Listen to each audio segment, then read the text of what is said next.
Okay. Sir నిజంగా చూసుకున్నట్టయితే అంటే మనం ఇందాక నుంచి మాట్లాడుకుంటూ ఈళ్ళు చేసిన భూదందాలవ్వచ్చు, లేకపోతే వేరే ఏంటేంటనేది ఇందాక మాట్లాడారు. నిజంగా మనం చూస్తే ఈ మధ్య కాలంలో జరిగిన సంఘటన విజయసాయి రెడ్డి గారికి సంబంధించి ప్రేమ సమాజం భూములు ఏదైతే వైజాగ్‌కి సంబంధించి ఉన్నాయో, ఒక గిరిజన మహిళని అడ్డం పెట్టుకొని కొన్ని వేల కోట్ల రూపాయలు దందాలు చేశారు అని చెప్పి కూడా ప్రభుత్వం దీని గురించి భావిస్తున్న పరిస్థితి.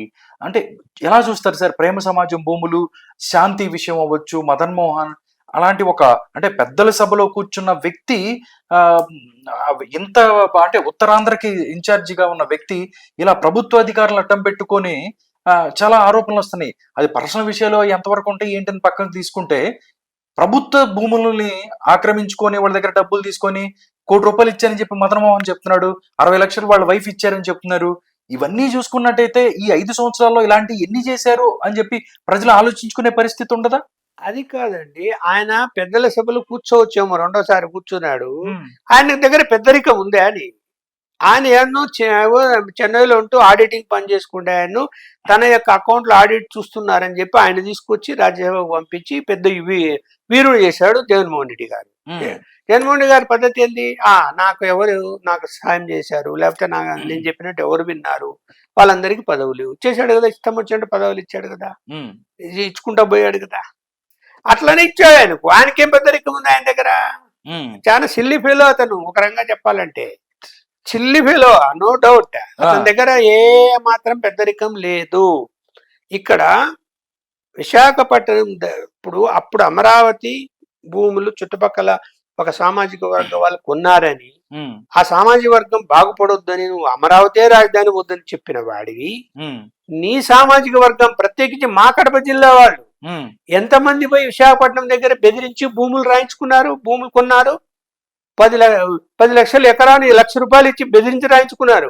హ్మ్. అవన్నీ మరి ఎందుకు బయట పెట్టలేదు? మీరు పెట్టి చూద్దాం. ఇప్పుడు ఇప్పుడు ఈయన విశాఖపట్నం చుట్టూ ఉన్న భూముల మీద ఇప్పుడు వివరాలు ఎంక్వైరీ జరుగుతున్నది. బయటికి వస్తే హ్మ్. ఎన్ని ఎకరాల భూములు ఆక్రమించుకున్నారు? విజయసాయి రెడ్డి మద్దతు ఉంది కదా వాటన్నిటికీ. ఆయన కదా ఇన్ఛార్జ్. ఎక్కడ ఆయన ఇంటికి పోయి ఆయనకు చెప్పి ఆయన పర్మిషన్ తోనే చాలా మంది చేశారు. హ్మ్. మరి ఇవాళ దాన్ని ఏమనాలా? అంటే రాజధాని విశాఖపట్నంలో నువ్వు చెప్పుతూనే హ్మ్. చుట్టుపక్కల భూములన్నీ ఎలా హాంపట్ అయిపోయాయి, ఎలా ఏ విధంగా ఆక్రమించుకున్నారు అందరు పోయి. ఎవరు? మళ్ళీ నీ సామాజిక వర్గం వాళ్ళు, అవును. మళ్ళీ నీ జిల్లా వాళ్ళు అవును. పోయారు. పోయి అక్కడ లాడ్జీలలో 2 నెలలు, 3 నెలలు, 6 నెలలు హోటళ్లలో మకాం చేసి భూములు కొన్నారు. హ్మ్. ఇల్లు దొరకక హ్మ్. లాడ్జీలలో ఉన్నారు. 5-6 నెలలు, 3 నెలలు, 4 నెలలు ఒక్కొక్కరు ఉండి దందాలు చేశారా లేదా? మరి దాన్ని ఏమంటావు? నీ సామాజిక వర్గం అలా చేయొచ్చా? ఎవరు చేయకూడదు. ఇప్పుడు ఒక చోట రాజధాని వస్తుంది అని అన్నప్పుడు ప్రైవేటు భూములు చుట్టుపక్కల రాజధాని లిమిట్స్ లో అయితే కొనుక్కోలేరు, పక్కన ఉండే భూములు కొంటారు. ఏంటి నష్టం? కాదండి, నీకు డబ్బులు ఉంటే నువ్వు కూడా కొను. నష్టం ఏంటి నాకు అర్థం కాదు. ఎక్కడైనా కొంటారు. ఇక్కడ రాజధాని వస్తున్నదంటే కొంటారు. ఇప్పుడు విశాఖపట్నంలో నువ్వు రాజధాని అంటూనే కొనలేదు అందరూ. అవును. ఇప్పుడు దౌర్జన్యంగా తీసుకున్న భూములు వేరు, కొన్న భూములు కూడా ఉన్నాయి. చాలా మంది చుట్టుపక్కల అందరూ కొనేశారు, కొన్ని పెట్టుకున్నారు, కొన్ని పెట్టుకుంటారు అభివృద్ధి చెందుతుందని. తప్పు ఏముంది? ఇప్పుడు హైదరాబాద్ లో చంద్రబాబు నాయుడు గారు సైబర్ టవర్ కడుతూనే ఎందుకు భూముల రేటు పెరిగిపోయి చుట్టుపక్కల అంతా డెవలప్ అయింది? ఇప్పుడు కొన్నారు కాబట్టి అయింది. మరి ఆ అది తప్పంటే ఎట్లా? అది ఒక సామాజిక వర్గం ఉంటే ఎట్లా? ఏ సామాజిక వర్గం డబ్బులు ఉంటే వాళ్ళు కొనుక్కొని ఉంటారు. పోనీ మీ వాళ్ళు కొనుక్కొని ఉన్నారా? కొన్నారు కదా. హైదరాబాద్ లో కూడా కొన్నారు, బాగుపడ్డారు. మొత్తం కడప జిల్లాకు సంబంధించిన ఆయన పార్టీకి సంబంధించిన వాళ్ళే ఇక్కడ రియల్ ఎస్టేట్ వ్యాపారాలు చేసుకుంటూ కోట్లు సంపాదించారు. మరి దానేమనాలా? అది బిజినెస్. అది వాడు ఎక్కడ డబ్బులు ఉంటే పోతాడు, ఎక్కడో ఒక స్థలంగా ఉంటాడు, పెట్టుబడి పెడతాడు, అమ్ముకుంటాడు, సంపాదించుకుంటారు. నువ్వు అది కూడా తప్పు అని చెప్పి అక్కడ ఏం కొంపలు మునిగిపోయాయి? ముందేమో అసెంబ్లీలో ఒప్పుకుంటేవి, తర్వాత ఏమో కాదండి నువ్వే చెప్తావు 3 రాజధానులు అంటావు. ఎక్కడైనా ఇంత పెద్ద చిన్న రాష్ట్రంలో ఎక్కడైనా 3 రాజధానులు అవసరమా? ఎవరైనా కడతారు అక్కడ? ఒక చోట అది, ఒక చోట ఉంటుంది. అడ్మినిస్ట్రేషన్ ఎలా నడుస్తుంది? సాధ్యమయ్యే పనే అది కాదు కదా. నువ్వు ప్రాక్టికల్ గా ఇప్పుడు ప్రజల్లో ఒక సెంటర్ లో రాజధాని ఉంది అంటే యాక్సెస్ ఉండాలి, వెంటనే వెళ్ళాలి, పని చూసుకోవాలి, తిరిగి రావాలి అని ఉంటది ఎవరికైనా. ఈ రోజు ఏదైనా పని ఉందంటే అనంతపురం జిల్లా వాడు ఎప్పుడు పోవాలి విశాఖపట్నానికి? చెప్పండి ఇప్పుడు ఎన్ని గంటలు పడుతుంది ప్రయాణము? ఉమ్. ఎలా నువ్వు ఆలోచిస్తావు విశాఖపట్నంలో రాజధానికి ప్రమాణ సెక్రటరీ స్వీకారం కూడా అక్కడే చేస్తాడు. అంటాడు. డేట్ ఫిక్స్ చేసిరి అన్ని అయిపోయి అవమాన పాలైతే అయ్యావు కదా చివరకు. మరి ప్రజలు ఎలా సమాధానం చెప్పారు? నువ్వు ఊహించావా? మేము ఊహించి చెప్తున్నాం ఓడిపోతా అందరూ చెప్తున్నారు, ప్రజలు ప్రతి ఒక్కరు చెప్తున్నారు. ఆ విషయాన్ని ఎలా తెలుసుకోలేకపోయారో లేదు ఇంకా అయిపోయింది. ఇప్పుడు పోలింగ్ జరిగిన తర్వాత కూడా నీ అంచనాలు తప్పయ్యా. ఆయన జరిగిన తర్వాత కూడా 9వ ప్రమాణ స్వీకారం విశాఖపట్నంలో ఏర్పాటు జరుగుతున్నాయి, అందరు లాడ్జీలలో దిగారు, అధికారులు పోయారా అని చెప్పి ప్రచారం చేశారా లేదా? మరి సార్ ఇంకో అంటే దౌర్జన్యం నిజంగా చూసుకుంటే చాలా ఇట్లా జరుగుతున్నాయి.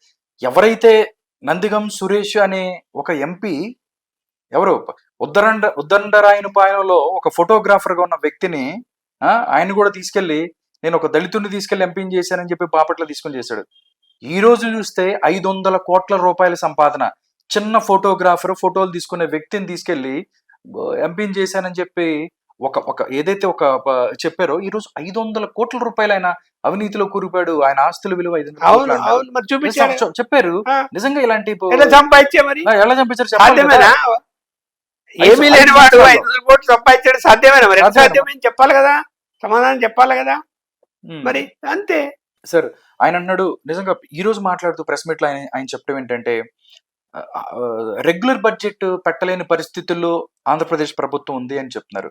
కానీ ఈ రోజు ఎవరైతే అక్కడి నుంచి చెప్తున్న వాళ్ళు ఏంటంటే అడ్వర్టైజ్మెంట్ల రూపంలో 100 కోట్ల రూపాయలు దారాదత్తం చేశారు. సాక్షికే, ఓన్లీ సాక్షి టీవీకే 403 కోట్ల రూపాయలు 2019 నుంచి 24లో ఇచ్చింది. మిగతా 20 పత్రికలకి కలిపి 400 కోట్లు అయితే ఓన్లీ సాక్షి టీవీకి 403 కోట్లు. ఎలా చూస్తారు సార్? మరి ఎంత దారుణమైన అంశం ఇది. చిన్న విషయం అది రికవరీ చేయాలా చెప్పాలంటే ఇప్పుడు ఎలా ఇస్తారు అలా? ఇప్పుడు ప్రకటనలు ఇప్పుడు చంద్రబాబు నాయుడు గారి టైంలో కూడా ఈనాడుకో లేకపోతే కనుక ఆంధ్రజ్యోతికో ఇచ్చారు, కొంచెం ఎక్కువ ఇచ్చారు. ఎక్కువ అంటే ఎంత డిఫరెన్స్ ఉండాలి? సాధ్యం కూడా ఇచ్చారు, ఇవ్వలేదని అప్పుడేం ఆపలేదే, ఇచ్చారు. ఇచ్చినప్పుడు కొంత ఫేవరిజం ఉంటుంది, ఎవరైనా కూడా చేస్తారు. ఏదో మనకు అనుకూలంగా ఉన్నాయి కదా ఈ ఛానల్స్ ఈ పేపర్లు అని కొంత ఎక్స్ట్రాగా ఇచ్చే అవకాశాలు ఉంటాయి. అదే డిస్క్రిప్షన్ పవర్ ఉంది, ఇస్తారు.